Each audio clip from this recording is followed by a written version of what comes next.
Juges, chapitre 20. Tous les Israélites se mirent en marche, depuis Dan jusqu'à Beer-Shéba et jusqu'au pays de Galaad, et l'assemblée se réunit comme un seul homme devant l'Éternel, à Mitzpa. Les chefs de tout le peuple et toutes les tribus d'Israël se présentèrent dans l'assemblée du peuple de Dieu. Il y avait là 400 000 fantassins aptes au combat. Les Benjaminites apprirent que les Israélites étaient montés à Mitzpa. Les Israélites dirent, « Parlez, comment ce crime a-t-il été commis ?» Alors le Lévite, le mari de la femme qui avait été tuée, prit la parole et dit, « J'étais arrivé, avec ma concubine, à Gibéa en Benjamin, pour y passer la nuit. Les habitants de Gibéa se sont soulevés contre moi et ont entouré pendant la nuit la maison où je me trouvais. Ils avaient l'intention de me tuer et ils ont violé ma concubine, si bien qu'elle en est morte. J'ai pris ma concubine et je l'ai coupée en morceaux que j'ai envoyés dans tout le territoire de l'héritage d'Israël, car ils ont commis un crime et un acte odieux en Israël. Vous voici tous, Israélites. Tenez conseil et prenez ici une décision. » Tout le peuple se leva comme un seul homme en disant, « Aucun de nous rejoindra sa tente, personne ne retournera chez lui. Voici maintenant ce que nous ferons à Gibéa, nous marcherons contre elle après avoir effectué un tirage au sort. Nous prendrons dans toutes les tribus d'Israël 10 hommes sur 100, 100 sur 1000 et 1000 sur 10 000. Ils iront chercher des vivres pour le peuple afin qu'à leur retour on puisse traiter Gibéa en Benjamin comme le mérite l'acte odieux qu'elle a commis en Israël. » Ainsi, tous les hommes d'Israël se rassemblèrent contre cette ville, unis comme un seul homme. Les tribus d'Israël envoyèrent des hommes vers toutes les familles de Benjamin pour dire, « Qu'est-ce donc que ce crime qui s'est commis parmi vous? Livrez-nous maintenant les hommes mauvais qui se trouvent à Gibéa, afin que nous les fassions mourir et que nous éliminions le mal du milieu d'Israël. » Mais les Benjaminites ne voulurent pas écouter leurs frères, les Israélites. Les Benjaminites sortirent de leur ville et se rassemblèrent à Gibéa pour combattre les Israélites. On dénombra ce jour-là les Benjaminites sortis des villes. Il y avait 26 000 hommes aptes au combat, sans compter les habitants de Gibéa, qui formaient 700 hommes d'élite. Parmi toute cette troupe, il y avait 700 hommes d'élite qui étaient gauchers. Tout cela pouvait, en lançant une pierre avec la fronde, viser un cheveu sans le manquer. On dénombra aussi les hommes d'Israël, à l'exclusion de ceux de Benjamin, et l'on en trouva 400 000 aptes au combat, tous hommes de guerre. Les Israélites se levèrent, montèrent à Béthel et consultèrent Dieu en disant, « Qui de nous montera le premier pour combattre les Benjaminites ?» L'Éternel répondit, « C'est Juda qui montera le premier. » Dès le matin, les Israélites se mirent en marche et ils installèrent leur camp près de Gibéa. Les hommes d'Israël s'avancèrent pour combattre ceux de Benjamin, et ils se rangèrent en ordre de bataille contre eux devant Gibéa. Les Benjaminites sortirent de Gibéa et ils tuèrent ce jour-là 22 000 Israélites. La troupe des Israélites reprit courage, et ils se rangèrent de nouveau en ordre de bataille à l'endroit où ils s'étaient placés le premier jour. Les Israélites montèrent et pleurèrent devant l'Éternel jusqu'au soir. Ils consultèrent l'Éternel en disant, « Dois-je m'avancer encore pour combattre les descendants de mon frère Benjamin ?» L'Éternel répondit, « Montez contre lui. » Les Israélites s'avancèrent contre les Benjaminites le deuxième jour. Ce jour-là, les Benjaminites sortirent de Gibéa à leur rencontre et ils tuèrent encore 18 000 Israélites, tous armés d'épées. Tous les Israélites et tout le peuple montèrent jusqu'à Béthel. Ils pleurèrent et restèrent là devant l'Éternel. Ils jeûnèrent ce jour-là jusqu'au soir et ils offrirent des holocaustes et des sacrifices de communion devant l'Éternel.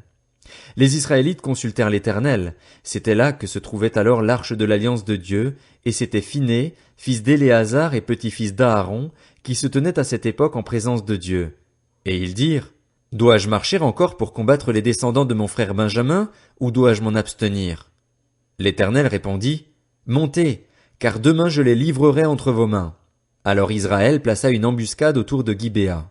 Les Israélites montèrent contre les Benjaminites le troisième jour, et ils se rangèrent en ordre de bataille devant Gibéa, comme les autres fois. Les Benjaminites sortirent à la rencontre du peuple et se laissèrent attirer loin de la ville. Ils commencèrent à frapper à mort parmi le peuple comme les autres fois, sur les routes dont l'une monte à Béthel et l'autre à Gibéa par la campagne, et ils tuèrent une trentaine d'hommes d'Israël. Les Benjaminites se disaient, « Les voici battus devant nous comme avant. » Mais les Israélites disaient, « Prenons la fuite, attirons-les loin de la ville dans les chemins. » Tous les hommes d'Israël quittèrent leur position et se regroupèrent à Baal-Tamar. L'embuscade d'Israël s'élança alors de l'endroit où elle se trouvait, c'est-à-dire Maharé-Gibéa. 10 000 hommes choisis sur l'ensemble d'Israël arrivèrent devant Gibéa. Le combat fut acharné et les Benjaminites ne se doutaient pas du désastre qu'ils allaient subir. l'Éternel battit Benjamin devant Israël, et les Israélites tuèrent ce jour-là 25 100 hommes de Benjamin, tous armés d'épées. Les Benjaminites considérèrent les hommes d'Israël comme battus, car ces derniers cédaient du terrain devant eux, comptant sur l'embuscade qu'ils avaient placée contre Gibéa. Les hommes placés en embuscade fondirent rapidement sur Gibéa, ils se déployèrent et frappèrent toute la ville du tranchant de l'épée. Suivant un signal convenu avec les autres Israélites, les hommes de l'embuscade devaient faire monter une épaisse fumée de la ville. Les Israélites firent à ce moment-là volte-face dans la bataille. Les Benjaminites leur avaient déjà tué une trentaine d'hommes et se disaient « Certainement, les voilà battus devant nous comme lors du premier combat. » Cependant, une épaisse colonne de fumée commençait à s'élever de la ville. Les Benjaminites regardèrent derrière eux et virent que de la ville entière les flammes montaient vers le ciel. Les Israélites avaient fait volte-face et les hommes de Benjamin furent effrayés en voyant le désastre qui allait les atteindre. Ils tournèrent le dos devant les Israélites et s'enfuirent en prenant le chemin du désert. Mais leurs assaillants les talonnèrent et éliminèrent pendant le trajet ceux qui étaient sortis des villes. Ils encerclèrent Benjamin, le poursuivirent et l'écrasèrent dès qu'il voulait se reposer, jusqu'à un endroit situé en face de Gibéa, du côté est. Il y eut 18 000 hommes de Benjamin, tous vaillants, qui moururent. Parmi ceux qui tournèrent le dos pour s'enfuir vers le désert au rocher de Rimon, les Israélites firent 5000 victimes sur les routes. Ils les poursuivirent jusqu'à Gidéom et en tuèrent 2000. Le nombre total des Benjaminites qui moururent ce jour-là fut de 25 000 hommes armés d'épées, tous vaillants. Les 600 hommes qui avaient tourné le dos et qui s'étaient enfuis vers le désert au rocher de Rimon restèrent là pendant 4 mois. Les Israélites revinrent vers les Benjaminites et les frappèrent du tranchant de l'épée, depuis les habitants des villes jusqu'au bétail et jusqu'à tout ce qu'ils rencontrèrent. Ils mirent aussi le feu à toutes les villes existantes. Juges, chapitre 21. À Mitzpa, les hommes d'Israël avaient juré, « Aucun de nous ne donnera sa fille pour femme à un Benjaminite. » Le peuple vint à Béthel, et il y resta devant Dieu jusqu'au soir. Ils se mirent à pleurer abondamment, et ils dirent, « Éternel, Dieu d'Israël, pourquoi cela s'est-il produit en Israël? Pourquoi manque-t-il aujourd'hui une tribu d'Israël? » Le lendemain, le peuple se leva de bon matin. Ils construisirent là un autel et ils offrirent des holocaustes et des sacrifices de communion. Les Israélites dirent, dans toutes les tribus d'Israël, qui n'est pas monté à l'assemblée devant l'Éternel? En effet, on avait fait un serment solennel contre tout homme qui ne monterait pas vers l'Éternel à Mitzpa. On avait dit, il sera puni de mort. En outre, les Israélites éprouvaient des regrets en pensant à Benjamin, leur frère, et ils se disaient, aujourd'hui une tribu a été supprimée d'Israël. Que faire pour procurer des femmes aux survivants, puisque nous avons juré par l'Éternel de ne pas leur donner nos filles en mariage? Ils dirent donc, y a-t-il quelqu'un, dans les tribus d'Israël, qui ne soit pas monté vers l'Éternel à Mitzpa? Il se trouva que personne de Jabès en Galaad n'était venu au camp, à l'assemblée. On procéda au dénombrement du peuple, et il n'y avait là aucun des habitants de Jabès en Galaad. Alors l'assemblée envoya 12 000 soldats contre eux en leur donnant cet ordre, « Allez frapper du tranchant de l'épée les habitants de Jabès en Galaad, y compris les femmes et les enfants. Voici ce que vous ferez, vous exterminerez tout homme ainsi que toute femme qui a connu le lit d'un homme. » Ils trouvèrent parmi les habitants de Jabès en Galaad 400 jeunes filles vierges qui n'avaient pas eu de relation sexuelle avec un homme, et ils les amenèrent dans le camp à Silo, qui se trouve dans le pays de Canaan.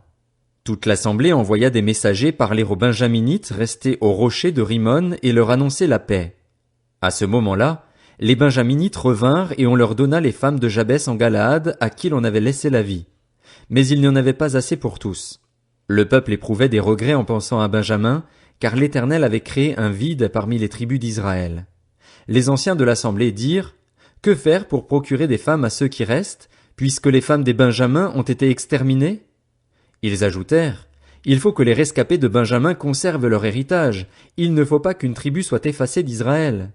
Mais nous ne pouvons pas leur donner nos filles en mariage, car nous, les Israélites, nous avons juré, « Maudit soit celui qui donnera une femme à un Benjaminite. » Ils se rappelèrent alors qu'il y avait chaque année une fête de l'Éternel à Silo, qui se trouvait au nord de Béthel, à l'est de la route qui montait de Béthel à Sichem et au sud de Lébona. Alors ils donnèrent cet ordre aux Benjaminites, « Allez vous placer en embuscade dans les vignes. Vous ferez le guet et, lorsque les filles de Silo sortiront pour danser, Vous sortirez des vignes, vous enlèverez chacun une des filles de Silo pour faire d'elle votre femme, et vous repartirez dans le pays de Benjamin. Si leur père ou leurs frères viennent se plaindre auprès de nous, nous leur dirons, accordez-les-nous, car nous n'avons pas pris une femme pour chacun dans la guerre. Ce n'est pas vous qui les leur avez données. Dans ce cas-là, vous seriez coupables. C'est ce que firent les Benjaminites. Ils prirent le nombre de femmes nécessaires parmi les danseuses qu'ils enlevèrent, puis ils partirent et retournèrent dans leur héritage. Ils reconstruisirent leur ville et y habitèrent.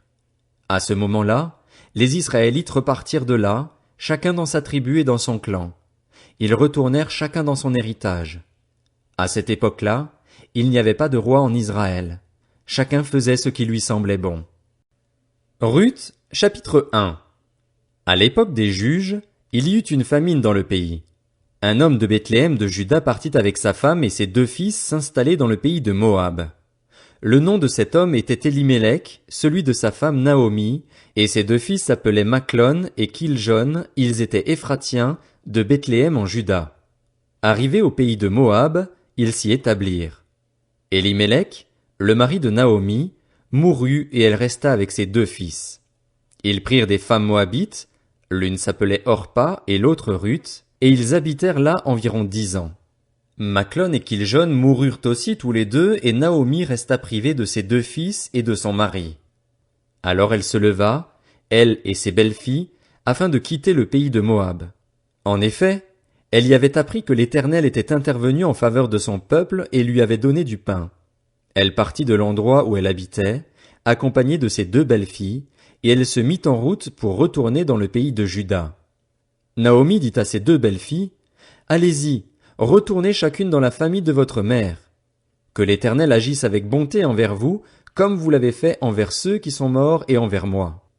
Que l'Éternel fasse trouver à chacune du repos dans la maison d'un mari. » Puis elle les embrassa. Elles se mirent à pleurer tout haut et lui dirent, « Non, nous irons avec toi vers ton peuple. » Naomi dit, « Retournez chez vous, mes filles.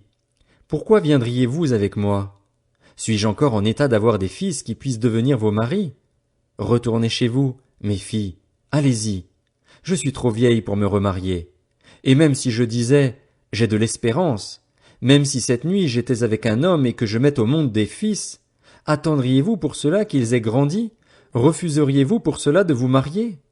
Non, mes filles, car à cause de vous je suis dans une grande amertume parce que l'Éternel est intervenu contre moi. » Elles se remirent à pleurer tout haut.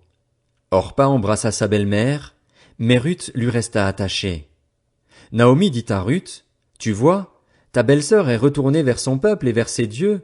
Retourne chez toi comme elle. » Ruth répondit, « Ne me pousse pas à te laisser, à repartir loin de toi.